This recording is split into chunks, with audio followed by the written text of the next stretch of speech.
What's your name? Senua. I haven't seen you before. I don't leave home much. Oh, Zenua's daughter. I have to go. Wait. Who taught you to fight like that? No one. No one? Well, I watched you, and... You learnt all of that from watching me? You should become a warrior, you know. Me? I'm Dillian. I'm here for the warrior trials. Just come and watch. And bring your sword. You can't put it into words. That moment, when you look into the eyes of the one who's supposed to reassure you, make you feel safe. It only takes an instant. Fear swallows you before you have a chance to make sense of it. And darkness becomes a part of who you are. You killed him. But her world changed the day the Northmen took him from her. Senua knows that there's no going back to how things were. That there's nothing to go back to at all. Stay still, stay quiet, hide, don't tell her. Their gods can see into your mind. They will use this power to destroy you. They won't stop me. I can still feel him. Whatever's left of him, they will never let him go. I'm not gonna let him rot here. You're the one rotting here. Leave me alone. You will die here. No. And all your suffering will have been for nothing. Shut up!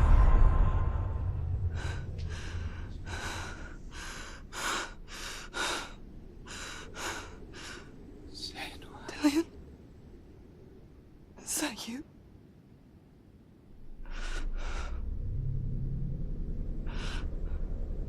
I'll find you, my love.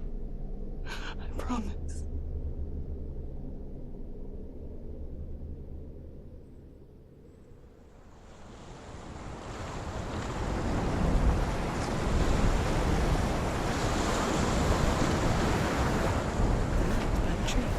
Can you see him? You want to believe it. Is he not real? Is he there? You're alone in these mountains. Is that Dillian? Nothing lives here. You won't survive. You met him by the tree. She met him by the tree. Maybe it's a sign, the tree. What's he trying to tell you? He's waiting for you by the tree.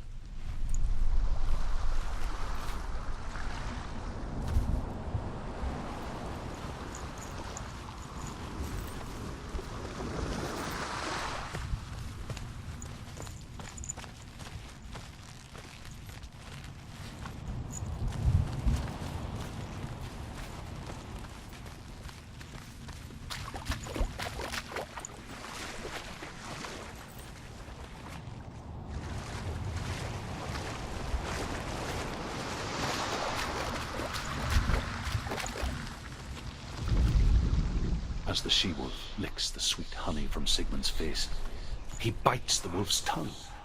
The she-wolf pulls away, but Sigmund holds on. The chains break, and he is free. After his escape, Sigmund lives like us, hidden in the forest. His enemy, King Siggeir, believing him dead, as his sister plots revenge. And for vengeance to succeed, even the great Sigmund needs help. So she sends her sons to him. But their blood is weak and corrupted, and they're put to death by Sigmund. So his sister hatches a new plan, one that is cold of heart and pure of blood.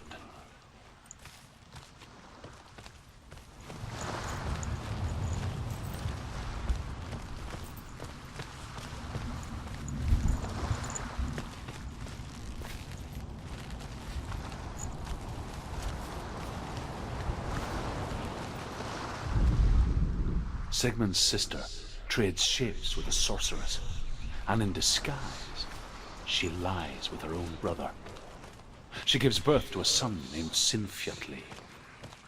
After a time, she sends him to the forest to Sigmund. He tests the boy and finds him strong and fearless, and so they go to take their vengeance on King Siggeir. But luck is not on their side. They're captured, and Siggeir has them buried alive.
Imagine a sword that can slay gods. Its name is Gramr. It was forged by the god of all Northmen, Odin, and gifted to Sigmund, a great warrior. I need this sword. It's important. Can you help me? The sword appears whole, but it is an illusion. It shattered into shards long ago. It is said the great warrior can reforge Gramr by answering the trials of Odin, one for each shard. The roots of the Tree of Death will take you to new lands, where you will face the trials. Go to the shards. Go to the shard. Go to the shards. What's the shard? Find it. It's the metal runestone. Where is it? Find it. There it is. Focus. There's the shard. Focus. Focus. Use your eyes. Look. Get closer. What can you see? Go to it. It's not safe. I want to tell you a story about a god of the Northmen called Balder. What can you see? The second son of Odin. He was beautiful, good, and wise. He was fair of feature, he spoke fair words, he gave fair judgments. Light shone from him. Only good things were told of him. Yet he was the first of the gods to die.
Can we stay? Let's stay here. I like the way... The bridge. It's not broken. It's fixed. What happened? The bridge is fixed. Let's cross it.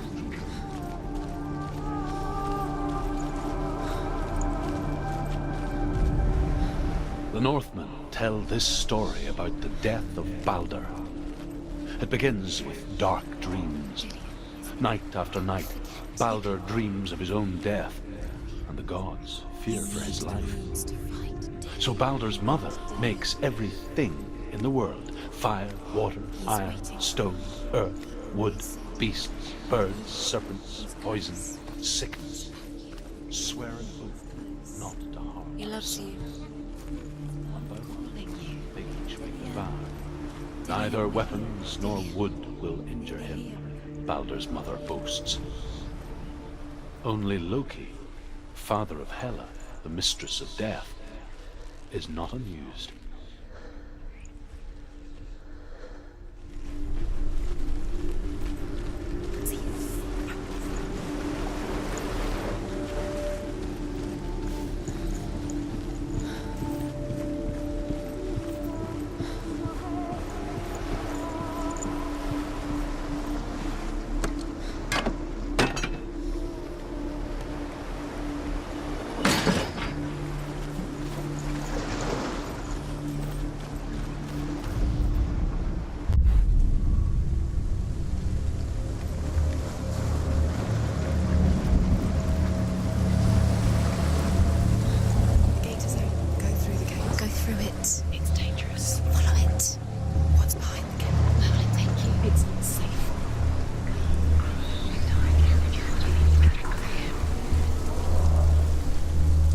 Dillion. There he is. There he is. What are you waiting for? Quick, find a way. Find him. Go through it.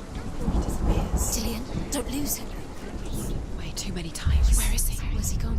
We're in the wrong world. He's not here. She's in the wrong world. He's not in this world. He's in the other one. He's in the other one. He's in the dark world. The dark. The dark world.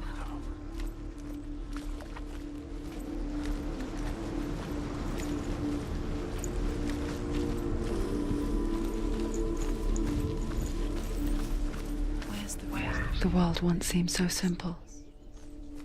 Black and white. Darkness and light. Narrow dividing lines of our own making. Dillion taught her to see further.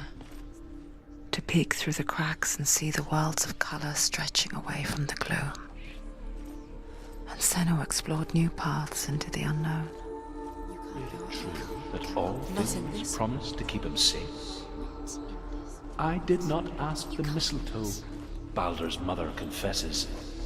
I thought it was too young. Oh dear. Dillion saved you from them.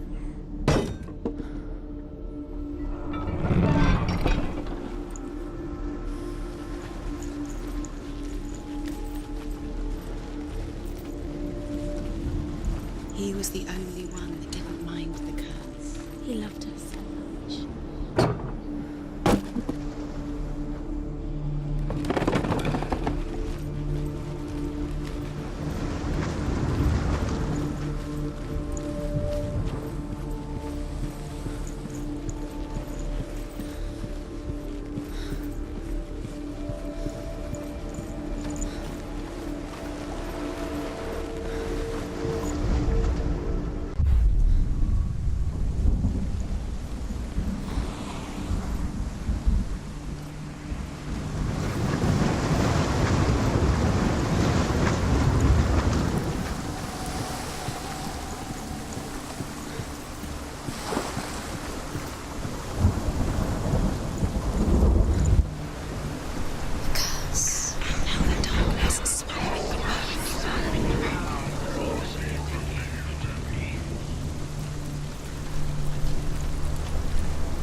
Dillion doesn't know who killed him, but we do.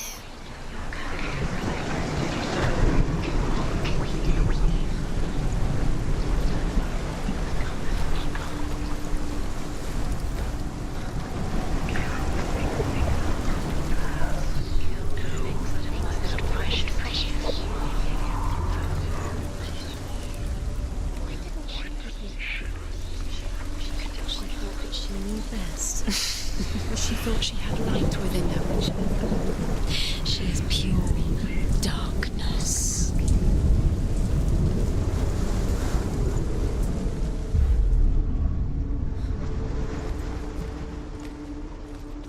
Do you remember what love feels like?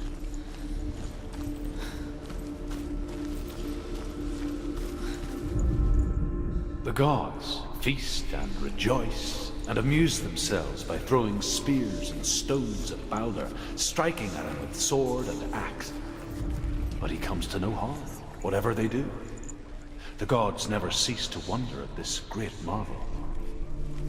But Loki shapes himself into a woman and asks Balder's mother, "Is it really true that all things promise to keep him safe?"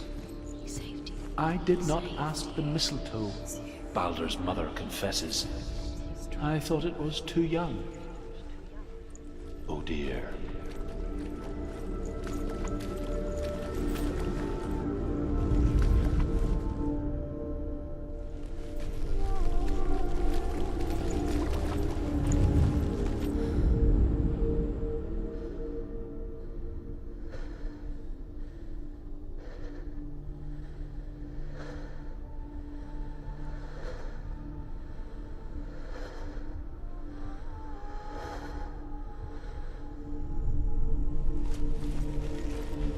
Dillion saved you from them.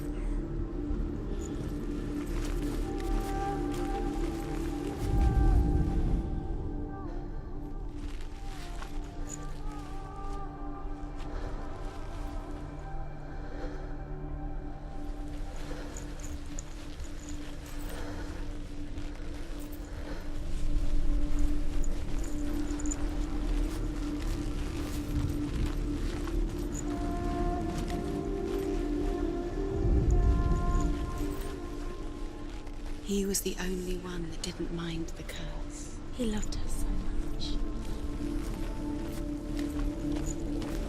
He was the only one that really loved her. He did love her.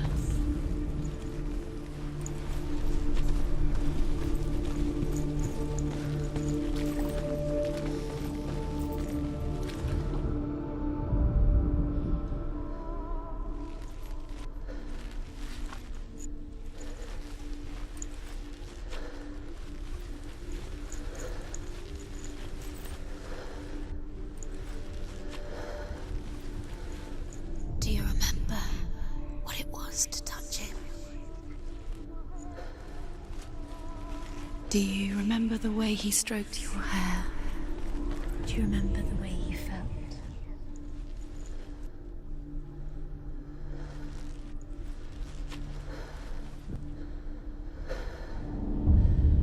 Senua, you've got it. Why isn't he here? He's gone. He's in the dark world. He's gone to the dark world. You're in the wrong world. He's in the other world. The dark world. Without you.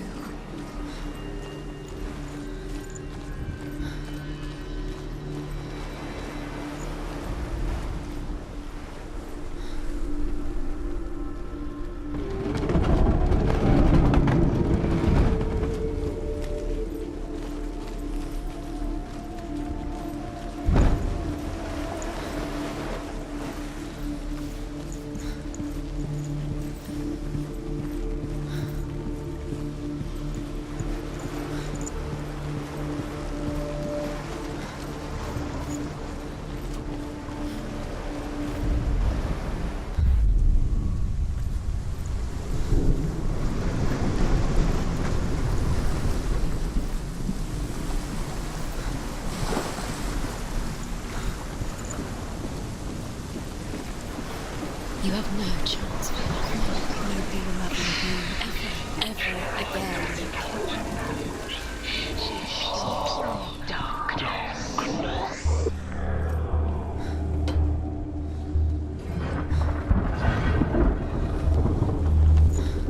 There he is. Where are you taking him?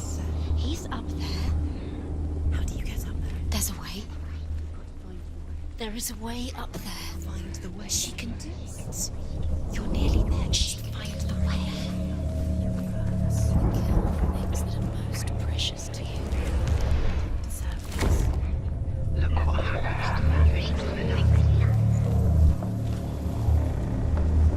Loki makes a dart out of mistletoe and goes to the gods as they throw things at Balder.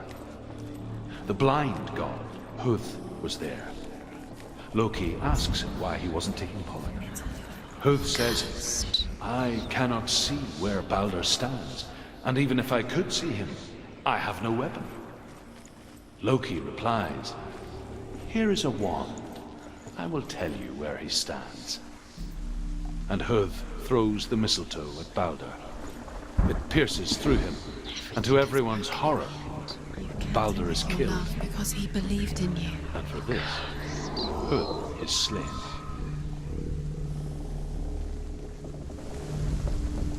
The Northmen tell how the gods mourned Baldur. His body was to be burnt on his ship, but they could not manage to push it into the sea, and sent for a giantess to do it. She comes riding a wolf and has vipers for her reins. Years had passed since she left her father. She trained hard alongside her friend, Dillian. She saw things no one else could. Patterns, shapes, movement. An intuition that made her an exceptional warrior. Friendship turned to love. But the shadow of darkness never let her go, and she was caught between two worlds. That of Zynbel and her past, and Dillian, future. Two realities tearing at her soul.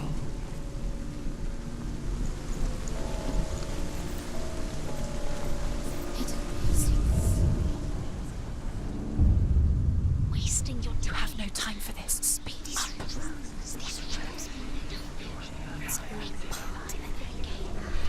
Trials to distract you. They've set you up, and now they're going to watch you. What if these trials mean nothing? It's laughing at you. What if they take you no closer to the tower? That Dilly's there. You're letting this get in the way. What if they are just to tire you out, to make you weak before the battle?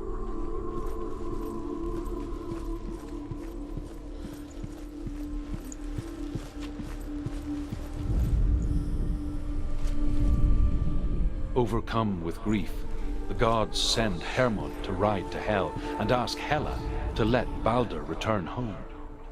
All the gods are weeping, he says. Are they? Asks Hela.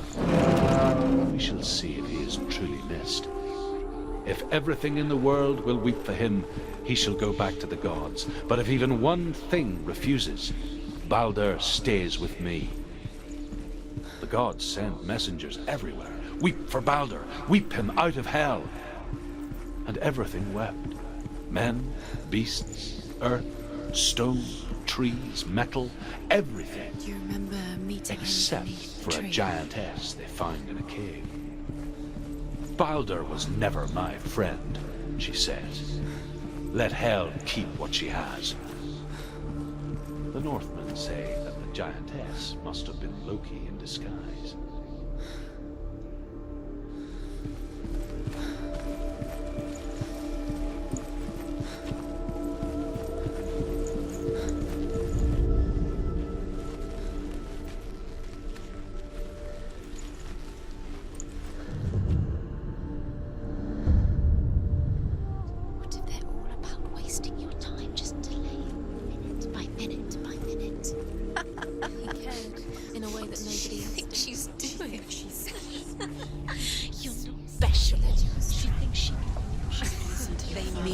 Nothing. This love has tortured you. It could all be a waste of her time. What if the gods are just playing? What if the gods are laughing at her? Messing with her. It wouldn't be this. It would be the first time. That the ground shakes and the rollers burst into flames. Your curse is claimed. When Baldur's wife sees his body carried onto the ship, her heart bursts with grief, and she dies. She's put next to her husband, and the pyre is lit, sending the dead to hell. But even so, the gods cannot accept his death.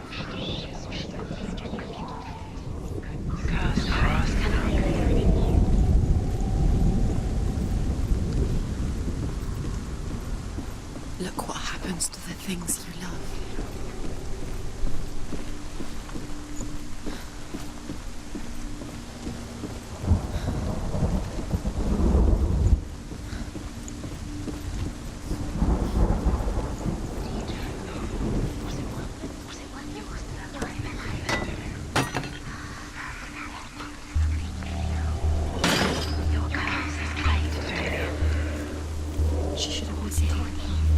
didn't she listen to her father? She thought she could defy him.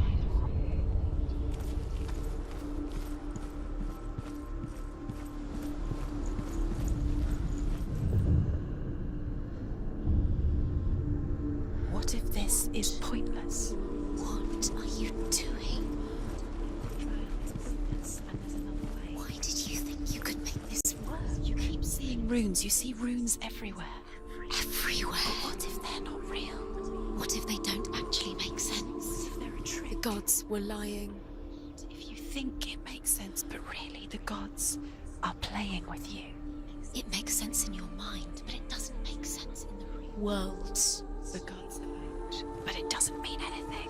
You can't read this language, you don't understand. Sinbel was right. You're wasting time. You're cursed. You'll never succeed. Slow! Quicker! You can't do this. Go back, go back. They're going to do that to you. Can you see them? Can you see them? They're going to do that to you.